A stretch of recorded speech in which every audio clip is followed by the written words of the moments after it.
Não, porque depois a gente vai. Você Claro. falar bastante. Bem, eu queria agradecer então o convite que foi feito pelo Fórum dos Ex-Presos, foi o Ivan Seixas, né, acho que em nome do coletivo aí que fez o convite, agradecer ao Alípio e à Beatriz e a todos os presentes. Bom, eu acho muito significativo que a gente esteja fazendo esse debate e esse ato, porque não é só um debate, é um ato político também, no dia em que a Folha de São Paulo admite que pode ter usado uma ficha falsa da Dilma Rousseff naquela reportagem e que tentou carimbar na ministra o rótulo de terrorista. Né? Então hoje está lá na manchete porque a ministra falou em Belo Horizonte, quer dizer, a Folha não fez por livre e espontânea vontade, fez que a ministra deu uma entrevista em Belo Horizonte e para que não vazasse por outros meios, isso saiu na manchete de hoje da Folha de São Paulo. Eu diria que tudo isso é muito didático e muito bom. Eu acho que o Otavinho, a família Frias, eles são bons pauteiros. Eles pautam bem a sociedade, porque isso permitiu que hoje a gente esteja discutindo abertamente um assunto que, se dependesse dele, estaria escondido. Por que será que botaram no editorial, né, a dita branda? Será que foi um ato falho? Será que tem que resolver isso no analista? Pode ser. Em algum momento isso veio à tona, né? Quando as pessoas escondem, eles sabem. No momento surge. Assim como o Ali Cameron na Globo, com outro perfil, não viveu esse período da ditadura, mas também é um ótimo pauteiro nas questões de racismo, ao negar o racismo no Brasil, permite que se discuta o racismo de forma aberta. Né? Então, eles estão fazendo o trabalho deles sem perceber. Bom, a Beatriz disse muito bem, baseada em uma pesquisa de anos aí, que a imprensa toda se engajou nesse projeto da ditadura. Né? Nós ouvimos aqui no vídeo a voz dos que foram torturados, dos que foram presos. Eu queria trazer um pouco, não é novidade para ninguém, mas é curioso a gente trazer de volta a voz da imprensa, a voz deles. Em 64, escorraçado, amordaçado e acovardado, deixou o poder como imperativo de legítima vontade popular o senhor João Goulart, infame líder dos comuno-carreiristas, negocistas, sindicalistas. Imagine isso escrito na página do jornal. Era realmente do ar. Tribuna da imprensa, esse era o Carlos Lacerda, que era o campeão do anti-janguismo. Né?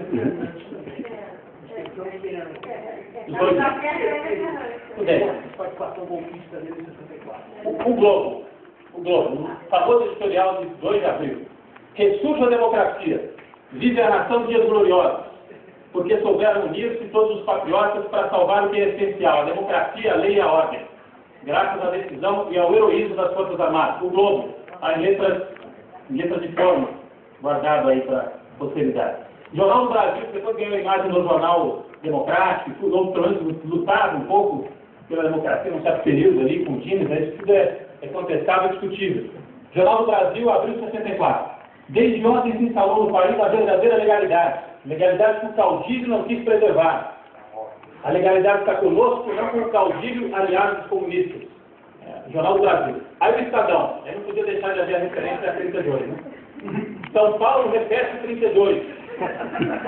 Minas, dessa vez, está conosco. Desde de poucas horas, essas forças não serão mais do que uma parcela mínima da incontável legião dos brasileiros que anseiam por demonstrar definitivamente ao caudilho que a nação jamais envergará suas imposições. O Jango é um sujeito perigosíssimo para ele. Né?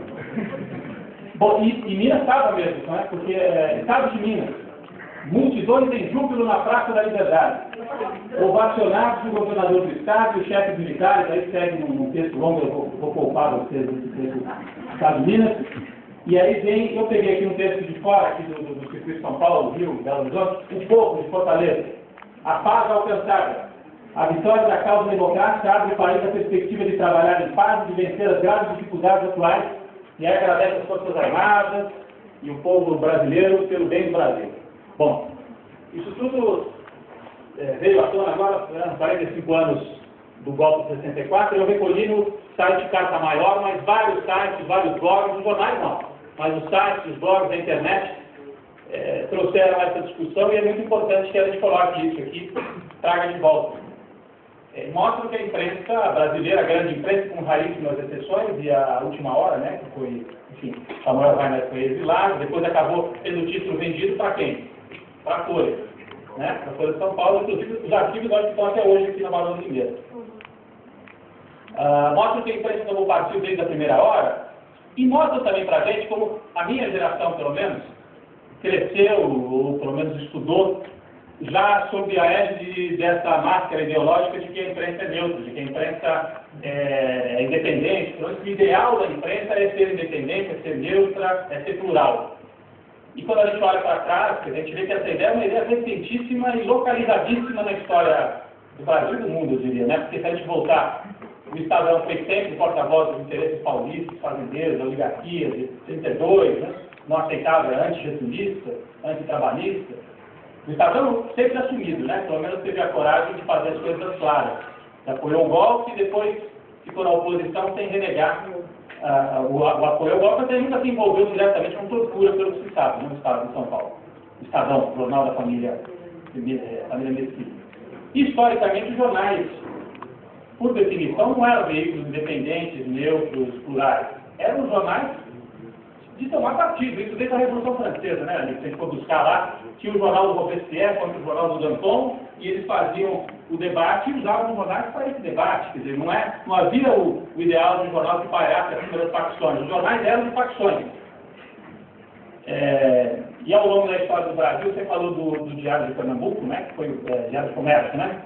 Um pouquinho antes teve o jornal do Hipólito da Costa, que é o Correio Brasileiro, que era feito em Londres,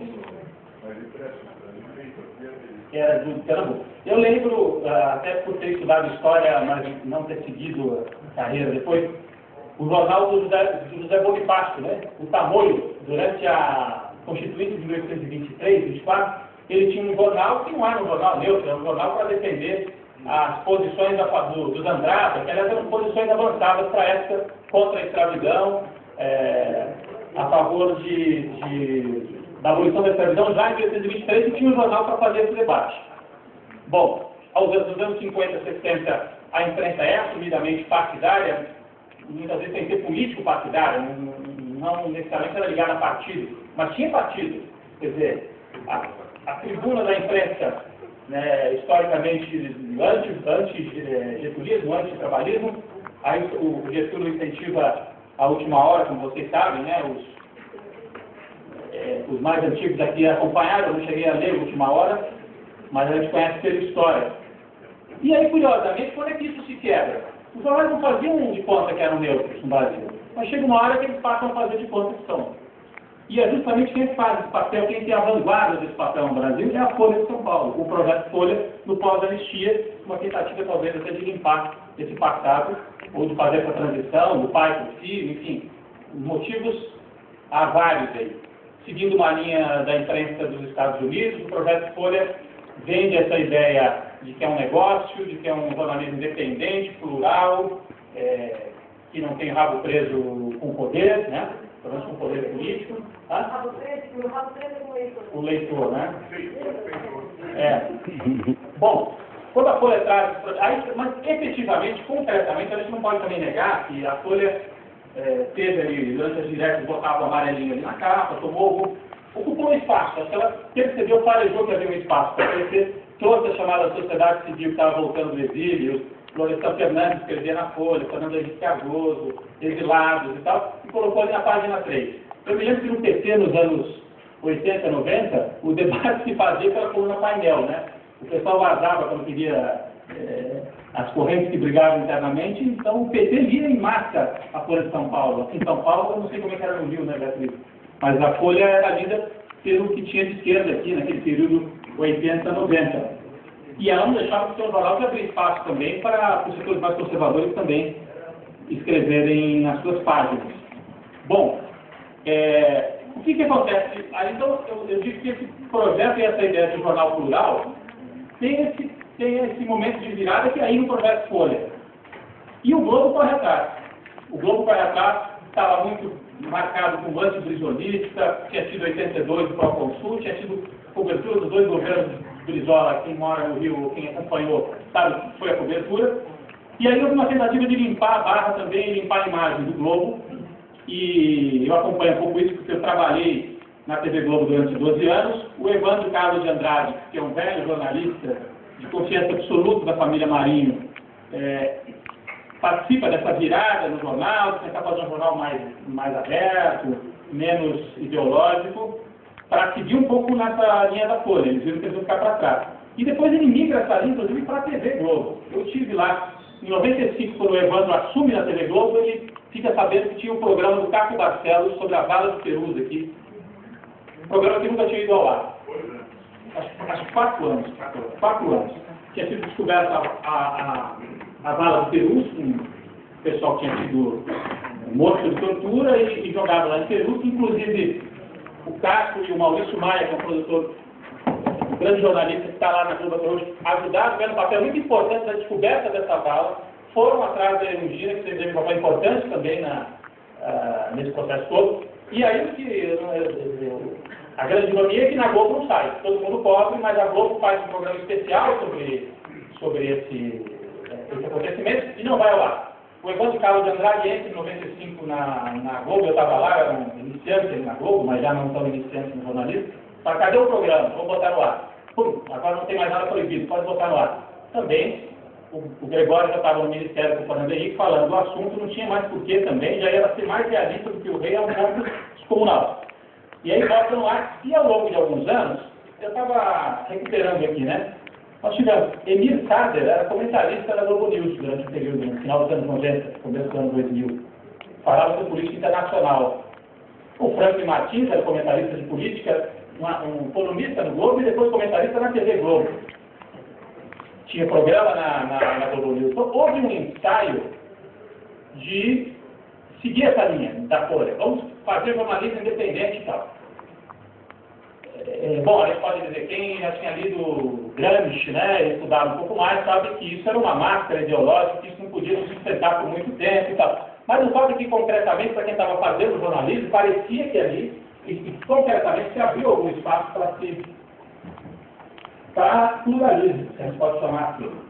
E aí o grande mistério, que eu já conversei com algumas pessoas sobre isso, é o que houve do ano 2000, 2001, 2002 para cá, porque esse movimento entra no processo de regressão.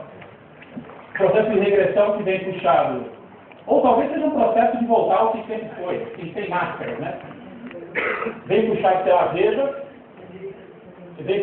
Veja, com esse modismo da importado já dos Estados Unidos, já da coisa dos neocons, né? Dos colunistas, já acho que não temos vergonha, não temos que ter vergonha de direito, vamos ser liberais, vamos ser conservadores, vamos assumir e vamos, porque tem mercado para isso, tem leitor para isso. Vem a Veja, na Globo você tem essa série de assuntos aí, racismo não existe no Brasil, contra o Bolsa Família, e culminando com o processo da eleição de 2006, que eu acompanhei de perto, e que para quem está de fora deve ter visto alguma coisa estranha, mas a gente viu ali de perto, viu como foi importante essa virada, que fez de uma maneira muito clara para quem participou. Depois, se tiver interesse, a gente pode falar um pouco sobre isso. Essa altura já é história, né?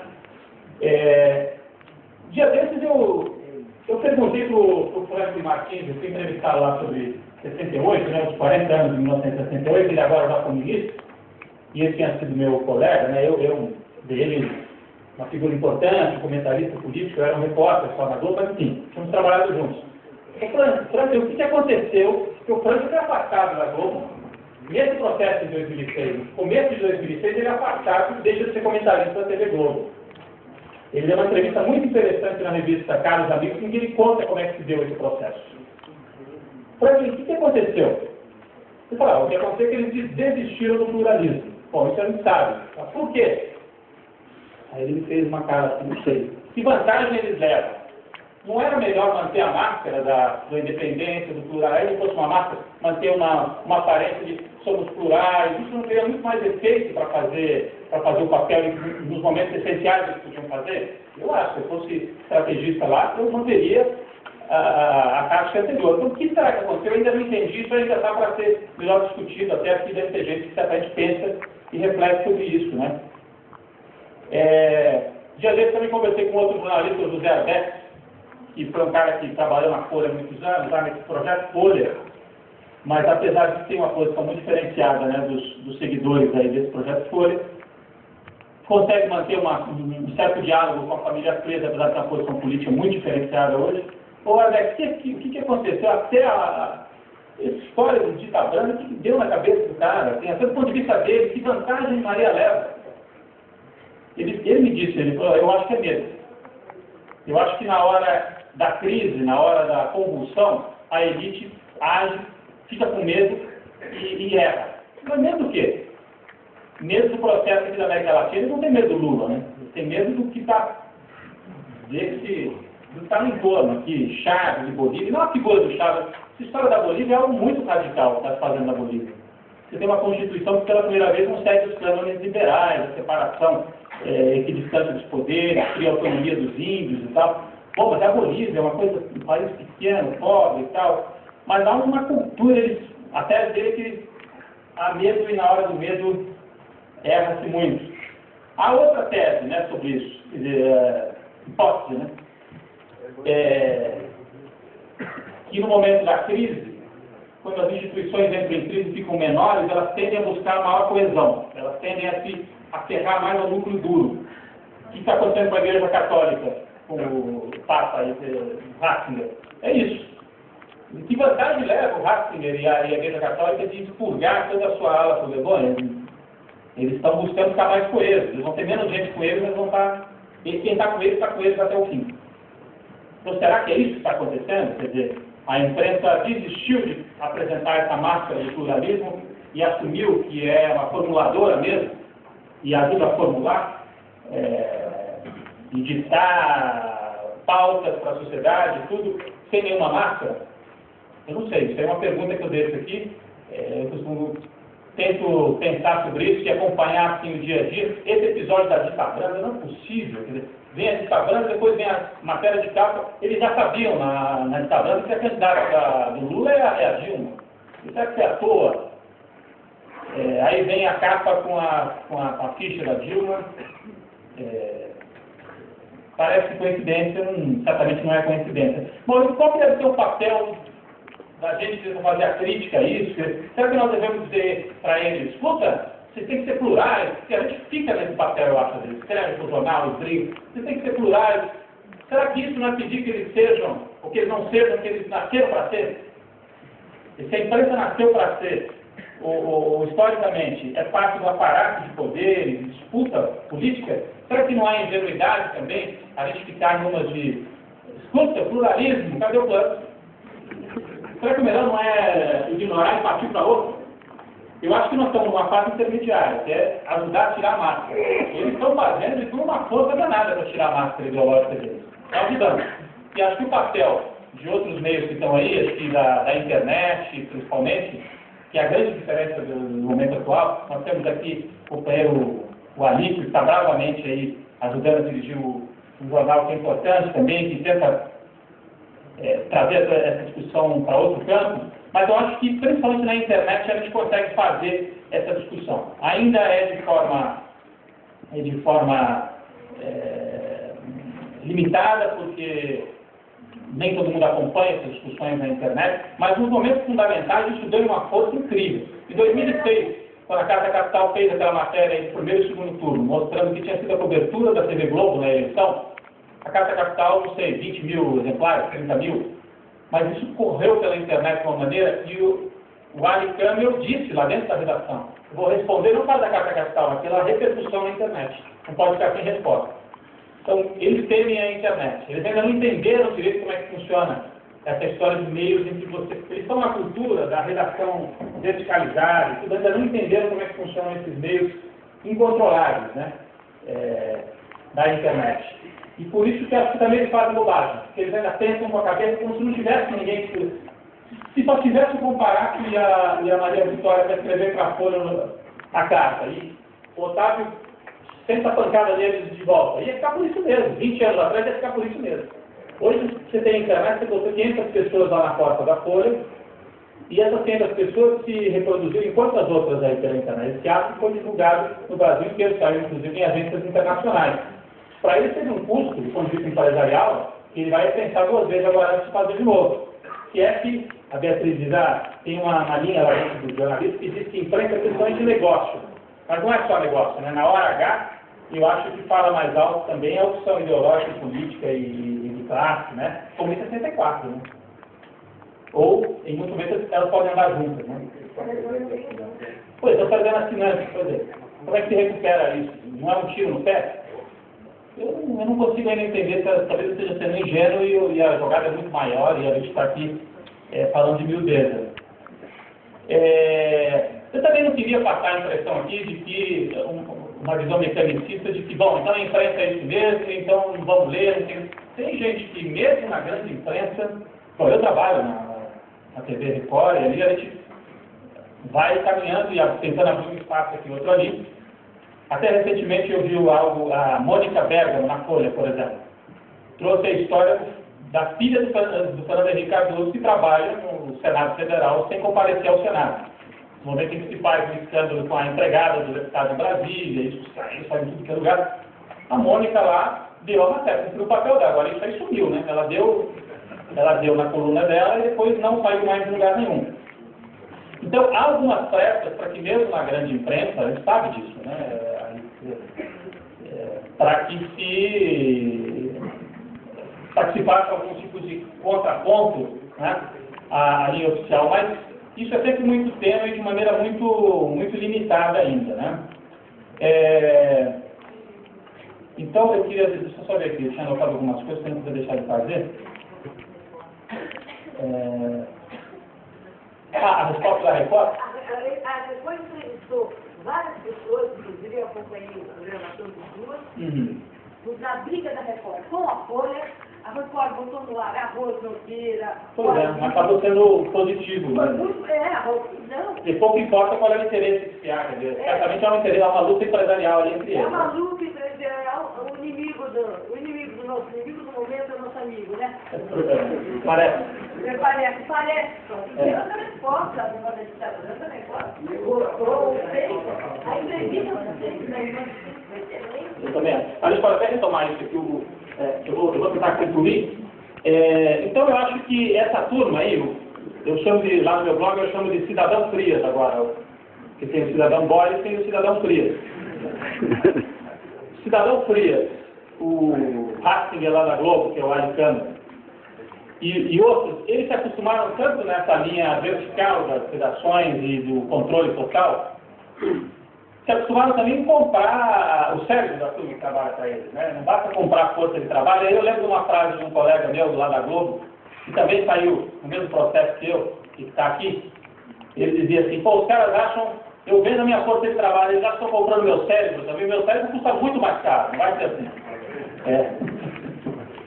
E aí, mas eles acham que compram e aí uma outra discussão que acho que interessa mais a categoria do jornalista, o que aconteceu também com o jornalista, o perfil do jornalista no Brasil. Eu sempre ouço esse jornalista que tem 2 empregos, que tem uma parceria aí, uma promiscuidade às vezes com o poder, isso historicamente existiu no Brasil. Agora, nos últimos anos, o que há é um novo perfil do jornalista, um certo perfil assim, novo rico, de uma coisa do jornalismo com uma ascensão social, e que isso acho que muda bastante em relação aos anos 60, 70 para cá. Isso faz com que muitos jornalistas já não precisa ver a imposição do patrão ou do diretor. Ele acha que ele é sócio. Ele acha que ele é sócio da Globo, acha que é sócio da Abril, etc. Né? Mas eu acho que também tem muita gente a fim de se contrapor a isso. E não precisa ser jornalista para se contrapor a isso, né? Basta ter um pouco de cérebro, né? Para a gente fazer o contraponto. Então era esse o recado que eu queria dar aí, relembrar essa história de como a imprensa desde o primeiro momento faz a parceria com a ditadura e como historicamente a imprensa toma partido. Isso não é novidade nenhuma, só para quem talvez tenha vivido aí só os anos 80 no Brasil, que houve essa tentativa de trazer essa cultura para cá. Mas isso acho que já está encerrado, já virou essa página. E pelo que a gente está vendo em 2009, 2010 vai ser pancadaria geral. O que consola um pouco é que eles vêm perdendo importância. Já não forma opinião como formava. Mas a gente não pode subestimar o poder dessa turma. Há um pesquisador da Toledo, né, associado, que mostrou que a eleição de 2006 foi para o segundo turno por causa da imprensa. Não conseguiram ganhar, mas conseguiram levar para o segundo turno por causa da cobertura que fizeram no episódio final ali, na véspera do primeiro turno dos chamados aloprados do PT. Então é isso, obrigado.